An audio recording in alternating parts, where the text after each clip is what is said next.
చూడండి, income announce చేశారు కదా. ఇన్కమ్ అదే శాలరీ, ఎంత శాలరీకి కానీ ఎంత ఇన్కమ్కి కానీ అంత ట్యాక్స్ పడుద్ది.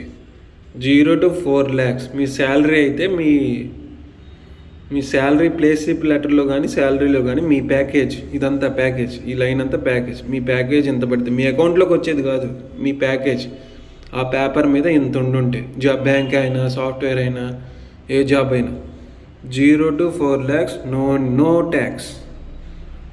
ఐటీఆర్ అయితే ఫైల్ చేసుకుంటే మంచిదే.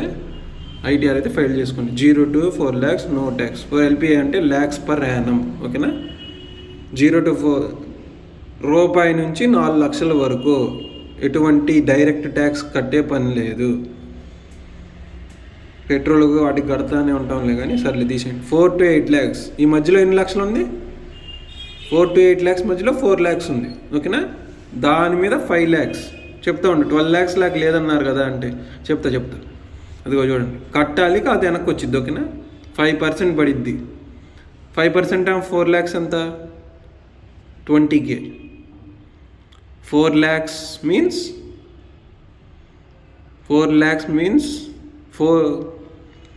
10% ఆన్ 4 lakhs అంటే 40,000, ఓకేనా. 1 lakhలో 10% అంటే 10,000. 4 lakhs 10% 40,000. 4 into 10,000 40,000, ఓకేనా. కానీ 5% కాబట్టి 20K పడుతుంది. వచ్చి వెనక్కి వచ్చింది చెప్తా. 12 దాకా లేదన్నావు అంటే చెప్తా, ఆ లాజిక్ చెప్తా, ఓకేనా. 8 to 12 lakhs మళ్ళీ అంత, మళ్ళీ దీని మధ్యలో 4 lakhs, ఇదిగోండి 4 lakhs మధ్యలో 4 lakhs. ఈ 4 lakhs మీద అంతా 10%, లక్షకి 10% అంటే 10,000. 4 lakhs 10,000 40%. 4 lakhs means 400,000. 400K అంటారు అమెరికా భాషలో, okay. 400K means 4 lakhs. 400 into 1000, okay. 4 lakhs, okay. అది తీసేపోని 4 lakhsలో 10% అంటే అంతే 40,000, ఓకేనా. 40K అని పెట్టా, 40,000. ఈ రెండు కట్ అవుద్ది మనం ట్యాక్స్ ఫైల్ చేసుకున్నాక. రిబేట్ అంతకుముందు 80D ఏదో సెక్షన్ ఉండేది, అలాగా రిబేట్ ఈ 60,000 వరకు రిబేట్ వస్తుంది, ఓకేనా. కడతావు, ఆటోమేటిక్గా కట్ అయిపోయింది. నువ్వు కట్టం కదా, ఆటోమేటిక్ కట్ అయిపోయింది అనుకుంటా, ఓకేనా. కట్ అయిపోయింది. ట్యాక్స్ ఫైల్ చేయగానే మార్చి తర్వాత వెనక్కి వస్తుంది. ఏప్రిల్, మేలో, జూన్లోనే వెనక్కి వస్తుంది, ఓకేనా. ఇంతవరకు క్లియరా? సరిపోయిందా? Up to 12 lakhs no tax. తర్వాత చూడండి 12 to 16 ఆఫర్ లెటర్లో 12 lakh 1 rupee అయినా 12 lakh 1 rupee దగ్గర నుంచి, ఓకేనా. క్లియర్గా ఉందా? 12 lakh 1 rupee మీ బ్యాంక్ అకౌంట్కి కాదు, మీ శాలరీ స్లిప్లో 12 lakh 1 rupee దగ్గర నుంచి 15% పడుద్ది. 12 to 16 ఎంత ఉంది? మళ్ళీ 4 lakhs, ఓకేనా. 4 lakhs 15% ఎంత? మళ్ళీ 60K, ఓకేనా.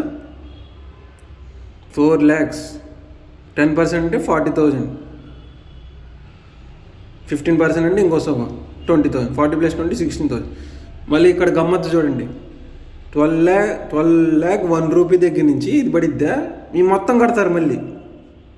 క్లియర్గా చెప్తున్నా, గ్యారంటీగా. తక్కువ ఉంటే మంచిదేలే కానీ మొత్తం కడతారు మళ్ళీ. ఇది కూడా వెనక్కి రాదు. 60 40 20 అంతా 1.2 lakhs కడతారు. అది నాకు తెలిసి రిబేట్ రాదనుకుంటా. వస్తే మంచిదే. మనం వరస్ట్ కేసుకి ప్రిపేర్ అయ్యి ఉంటే సరిపోయిద్ది. 60K నేను 1.2 కడతారు అనుకుంటున్నా, ఓకేనా. 12 నుంచి పైన, అర్థమైందా. మళ్ళీ 16 to 20 ఈ మధ్యలో మొత్తం బాడవుతూ ఉంటాయి. రిబేట్ వస్తే మంచిదని నేను అనుకుంటున్నా. 2-3 వీడియోలు 2-3 ఛానల్స్ చూసి మరీ చెప్తున్నా. వాళ్ళు ఇచ్చింది కూడా చదివి మరీ చెప్తున్నా. తగ్గితే మంచిది, కాకపోతే ఏంటంటే మొత్తం పడేటట్టు అనిపిస్తుంది. తగ్గితే హ్యాపీ. మనం వరస్ట్ కేసు ప్రిపేర్ అయ్యి ఉన్నాం. తక్కువ వచ్చిందనుకో ఇంకా హ్యాపీ, ఓకేనా. మళ్ళీ 16 to 20 20%. మళ్ళీ ఎంత ఉంది? 4 lakhs. 20% అయింది. 4 లక్షలే కానీ 20% అయింది, 80K. 4 lakhs 10% 40,000. 20 డబుల్ అయింది. 10% కాస్ట్ 20 అయింది, 80K, ఓకేనా. 20 to 24 25% అయింది. ఇప్పుడు 1 lakh 100K. 100K into 1000, 100 into 1000 1 lakh, ఓకేనా. 1 lakh ట్యాక్స్. ఈ మొత్తం యాడ్ అవుతాయి. 12 నుంచి ఎంత పెరిగినా ఈ మొత్తం యాడ్ అవుతాయి. అర్థమవుతుందా? మొత్తం యాడ్ అవుతాయి అనుకో. మ్యాక్సిమం అదే 99% అదే రేట్, కానీ ఎంత పెరిగినా అంతే. 24 lakh 1 రూపీ దగ్గర నుంచి, మళ్ళీ 24 lakh ఇంకెంతైనా 1 రూపీ దగ్గర నుంచి 30%, ఎంత 1,57,000. ఇది కాక మళ్ళీ చెస్ అని ఉంటుంది, CESS, ట్యాక్స్ మీద ట్యాక్స్, అదొక % ఉంటుంది, మళ్ళీ అది కొంత పర్సెంట్ ఉంటుంది మళ్ళీ. ఇది కనపడిన దానికన్నా ఇంకొంచెం ఎక్కువ. నాకు తెలిసి ఇది ఈ 2 ఎగ్జామ్ 12 పైన నుంచి ఈ 2 ఎగ్జామ్ చేసినా బాగుంది అనిపిస్తుంది. ఎగ్జామ్ చేస్తే మళ్ళీ నో ట్యాక్స్ అయిపోయింది కదా. ఇప్పుడు 12 lakh 1 రూపీ నుంచి మళ్ళీ ఈ కూడా ఎగ్జామ్ చేస్తే నో ట్యాక్స్ అయ్యిద్ది. అలా కాదు కాబట్టి 12 lakhs 0 ట్యాక్స్ అన్నాడు మరి. ఓకేనా, ఇది క్లారిటీ లేదులేండి. ఓకే, వర్స్ట్ కేసు ప్రిపేర్ అయ్యి ఉన్నా అంటున్నా. 12 నుంచి 16 దాకా 60,000 పడితే బాగుండేది. కాకపోతే ఈ 2 కూడా యాడ్ అవుతుంది. 1.6 lakhs 1.2 lakhs పడిపోతుంది. ఇంకెక్కడి నుంచి అయినా అదే పడుతుంది. ఓకేనా, సపోజ్ మీ శాలరీ 1 crore అనుకోండి, 25 lakhs 25.5 lakhs ట్యాక్స్కే పోయింది.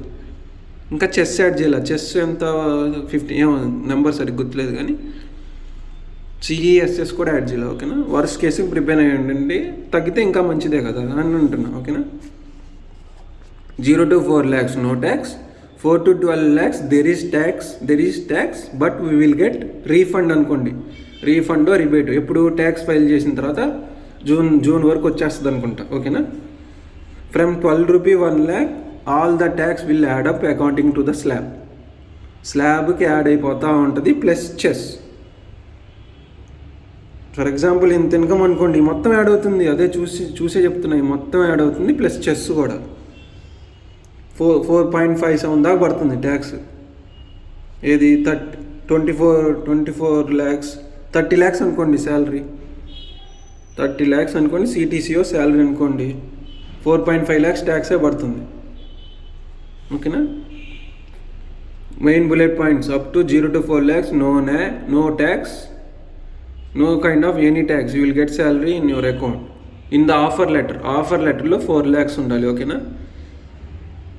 నీకు 4 lakhs రాకపోవచ్చు శాలరీ, బట్ ఆఫర్ లెటర్లో 4 lakhs లోపు ఉంటే no tax 0. 4 to 12 lakhs there is tax 5 and 10% respectively, but we will get the refund when we file tax. From 12 lakh 1 rupee up to anything from 12 lakh 1 rupee there is payable tax. Standard deductions, me home loan ఇది కొంచెం వాడి వెనక్కి తెచ్చుకోవచ్చు అనుకుంటా. ఓకేనా, అది clear, అంతే point. Up to 12 lakhs there is no tax. Even if you pay tax you will get rebate when you file ITR or income tax. Okay, that's the thing. Bye. మీ ఏమన్నా మిస్టేక్స్ ఉంటే comment చేయండి కింద.